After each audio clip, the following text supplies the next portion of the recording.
welcome back to the channel. My name's Adam Smith, and today I'm doing a gameplay rundown for Dawn of Madness by Diemension Games.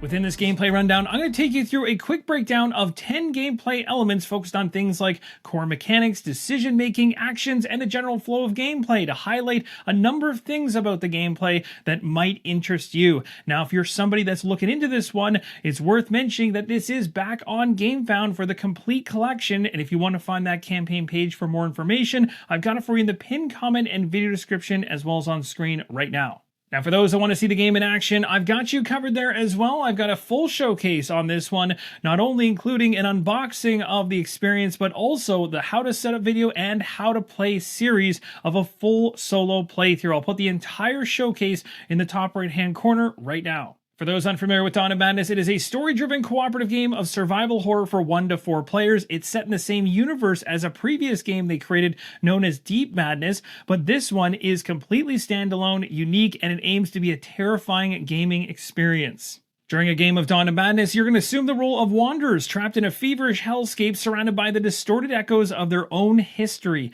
As one of these wanderers, you have to seek to discover what led you to this horrific world in the first place, struggling to survive as your stories unfold across multiple chapters in an ongoing campaign.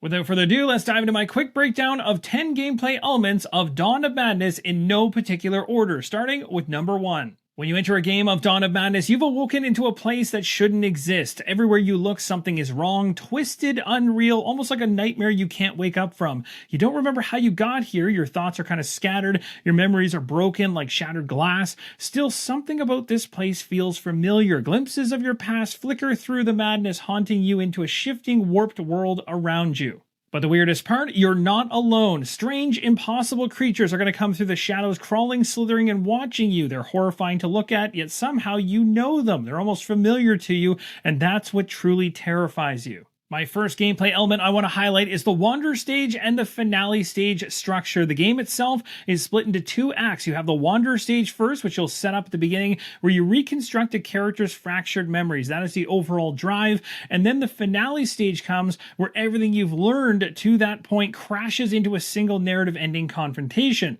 During the Wanderer stage, you're going to be piecing together the Wanderer's backstory, resolving encounters, and building up toward one of 4 possible endings. The 4 possible endings for any of the Wanderers can be found within their specific storybook, which we'll touch on a little bit later. Now, you'll move from the Wanderer stage into the Finale stage if these 2 conditions are met at any game round's refresh phase. The 4 endings cumulative score has to equal or exceed 40, and the Abomination has to be dead.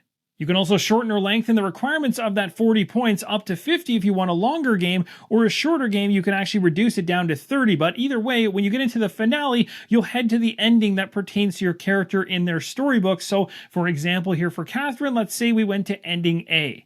Here you would find full flavor text on the ending itself to read, as well as an overview, the special setup going into the finale, the special rules for that finale, and also anything around the event phase. As you move from the Wanderer stage to the Finale stage, you can think of it as a psychological descent. Now, as you can see inside the rulebook, winning the Finale stage has 2 different levels to it, a better or worse situation in terms of winning, but then you also could end up dying in the final stage. Moving on to the second gameplay element I want to highlight, and that is the mental capacity as an action economy and initiative within the game. So mental capacity is going to serve 2 functions in the game. It's going to limit how much you can do on your turn, and also determines your initiative for your Wanderer. So once your mental capacity drops to 0, you are done for the round. So on the initiative track, which runs along the left-hand side of the game board, you might be at a certain point during your turn where you've spent some of your initiative already, and you're down to just 3, and you want to go ahead and do some movement, or maybe you want to strike some type of an enemy out there, an abomination. You're going to be spending initiative by moving your initiative marker for your Wanderer down the track. Also worth noting, if your mental capacity is higher than a nearby terror's, then you act before it, which lets you possibly kill it or even escape it before it activates. So throughout gameplay, you're constantly checking the initiative track to see who has the highest initiative after a given action to determine who goes next. So what you choose to do and how much it costs certainly comes into play. As you'd likely expect, when your mental capacity reaches 0 and you have to lose more mental capacity and you don't have any to lose, it starts hitting your health instead. So as you can now tell, there's a lot of gameplay strategy that can be found inside the mental capacity as an action economy and initiative, because it's all tied together and you're going to be constantly keeping an eye on it as you perform actions and decide what to do next versus what else is going on in your game. Moving on to the third key gameplay element, it's going to be the Sentience dice system, a very unique system within this game. So instead of traditional stats for your Wanderer, each character is going to have Sentience values in 5 colors. These values control how many dice you roll when you're testing various domains like action, logic, or observation, for example. Now, when you're first setting up your Wanderer for your very first play, you're going to roll a number of 6-sided Sentience dice equal to your recorded Sentience values. And you'll find those values in the center of your dashboard here. So you'll see 3 purple, 1 blue, 2 yellow, 2 green, and 2 red. And that is the pool of dice colors that I've got here. Now you're going to take all these dice as they match the color combination of numerical values over here. We're going to roll these dice, and whatever icon or domain shows up on top, along with the color, is where we're going to place Sentience markers on the dashboard, and those Sentience markers will go into each of the domain slots based on the die faces. So for instance, if I rolled this one here and it's a green and it has the hand, we'll be placing 1 green Sentience marker in this domain area right here. So as an example, let's go ahead and make the roll and see what we get off of this roll. And just for reference, the 5 domains that are circled around your player dashboard are hand, eye, skull, brain, and sphere. At this point, after the very first roll, when we're setting up our Wanderer, we got all these results. We go ahead and take Sentience markers of the matching colors and then place them in the domains that match the icons off the dice. So as an example for setup of the Wanderer, if we were resolving these 3 dice right here for Sentience markers, we'd have 1 going into the head domain and 2 going into the hand domain, all of them purple. That quickly shows you how the Sentience dice get the Sentience markers into the different domains, but the point of this gameplay element is all around the Sentience dice system. Within a game of Dawn of Madness, there's going to be what's known as Sentience tests, and you're going to be using Sentience dice to roll against those tests. Those tests might be comprised of things like attack, defense, confrontations. However, no matter what, you're going to be rolling sequence dice against that test to be successful. It will show you an icon which will have a color attached to it as well as a domain icon. So let's say it was a blue brain icon. You'll also be told the value you need to obtain for the domain. So let's say it hypothetically for this test was blue brain and it was 1 that you needed to get to be successful. We take a look at our Sentience values and it's a 1 for us, which means we get 1 blue die to roll against that. So you're using the Sentience dice to roll and try to get that brain icon. And actually, I think we landed it if I didn't make a mistake. Yeah, we did actually. We landed it perfectly. But let's say we didn't actually land it. Let's say we got this. Then you can start to look inside of here as each of these domains can actually be used for different things so long as the color that you discard, the Sentience marker out of a domain, actually matches what you're rolling. So if it's a blue brain that I was rolling for and I wanted to re-roll this, for example, the hand symbol here, the hand domain allows for re-rolls as long as it matches, and you can discard a Sentience marker that matches the color of the test you're trying to do. So I could go ahead and discard this one in order to try and re-roll this, hoping for the brain. I didn't get it, but as you saw, I got it the first time anyway. So at a high level, Dawn of Madness has a very unique Sentience dice system that intertwines with the Sentience markers that rest inside the domain areas on your dashboard. All of these intertwine to allow mitigation options throughout gameplay. Moving on to gameplay element number 4, it's going to be domain cards. Now these cards represent strange and unsettling items that contain elements of the other world's conscious power. As you go through gameplay in Dawn of Madness, these domain cards can be obtained from the very top of a deck, blindly drawn from the very top, and you'll find things like consumables that have charges attached with cool effects. You'll also find things like items. You'll even find other pieces of equipment, which we'll see a little later on here, like this one here. But as you go through the game, whether you're doing search actions to find these or as a result of an encounter, you're going to get these cards, and you have a limit of 4 that you can have at any one time. This deck is full of unique and useful things that will certainly shake up gameplay as you go through the game. Now, domain cards can be used as an item, as I've already talked about, or they can be used during your turn as domains. And you'll see the domains at the very bottom of the card. So if you choose to use it this way, you discard the card, but these domains can help you towards a test you're trying to pass. Next up is the 5th key element of gameplay, which is the encounter system and storybooks. As I touched on earlier in the video, each of the characters or wanderers within the game has their own specific storybook. Each of the storybooks for the characters are around 75 pages or so, and the encounters are the core of the narrative that you're exploring. Each of the encounters unfolds like a mini chapter with decisions that affect the story. They'll give you rewards, or they'll shift your path toward different endings. So for example, you might run into a ruined playground tied to your character's childhood trauma, and you're going to have to make a choice. And depending on the outcome of your choice, you might end up gaining existence tokens, which are benefits to the wanderer, or you might end up triggering a terror to spawn nearby that you're going to have to deal with. You might have an encounter that has you going through the memory of a psych evaluation where failing a test causes you to lose sentience and triggers a negative Coda card, and you certainly don't want to get those, as you will find out they are not so great. A negative Coda card can end up impacting your story and its direction during gameplay. The sixth gameplay element I want to focus on is combat through domain rifts. You don't just roll to hit monsters. Each enemy is going to have 3 domain rift tokens on it that you must break through using matching domain types rolled or spent. So it's kind of like cracking through layers of armor made of emotion and fear to actually put damage on the terror you're dealing with. So when you're attacking a terror or a malformation, you choose one of the domain rifts placed on a card, and you initiate an attack test matching the chosen domain rift's color. So in this case, I'm going to go after the purple one, represented by the I domain.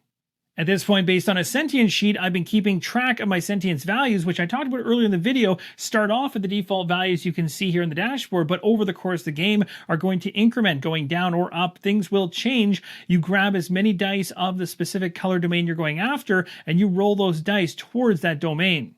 So let's go ahead and make a roll here and see what we get for results. Now what I was looking for was a bunch of domains that actually matched the one I was going after, which would have been the eye symbol, but I got a bunch of spheres instead, 3 of them. Now if any of the dice I rolled actually did match the domain that I was targeting, so if it was actually an eye that had come up, then I deal 1 damage to the enemy for each one. Now what I'd likely do in a situation like this, and I talked about this earlier, is I could use my hand domain up here because I've got a color that actually matches the color of the dice here, so I could choose to go ahead and burn one of these markers in order to reroll as many dice of matching color as I want. So I'm going to go ahead and reroll all of these because I didn't get anything of what I was hoping to see. As you can see at this point, I legitimately got 1 right here, so I'd be able to do 1 damage, but I may want to go ahead and spend another purple in order to go ahead and reroll the 2 that failed. You can also check out your sentience markers in your domains on your dashboard because you might have one that matches color-wise inside the right domain area, and if you discard one of those sentience markers that matches, you'd be able to put a damage on as well. You can also do that discarding of a sentience marker even if your die roll is a complete failure. So if I had the roll I had the first time, but in here, inside the eye symbol, I actually had one of the purple sentience markers, I could have discarded that to get a damage, even with blanks or failure on all the dice. Now let's say I went ahead with my roll as I did the very first time and got absolutely nothing in terms of a matching domain for this purple, but then I re-rolled as I did and got 1, and say I wanted to stop right here and I didn't want to push any further to get additional damage, I could go ahead at this point and take 1 damage and throw it against the enemy. When I place a damage here, it's got 6 total health. Now what happens is the second you place 1 or more damage based on your attack against a specific domain token, that token is then removed, and the only options you have to go up against it in the future are the ones remaining. So it does start to whittle down your other options. Once, of course, you've lost all 3 across the enemy, then they're all replenished. And you'd only be doing that if the enemy hasn't been killed already. The 7th gameplay element I want to highlight is existence tokens as health, currency, and growth. These tokens are multifunctional. They're used to buy existence cards, which are unique powers. They absorb damage, and they can even substitute for other resources in a pinch. So for example, if you're being attacked by a monstrosity and you take 2 damage in a confrontation, instead of losing health, you can spend an existence token to soak up a damage. So as an example, for Catherine, here is a look at her existence cards, which can be purchased using existence tokens, and these are going to provide benefits she can take advantage of.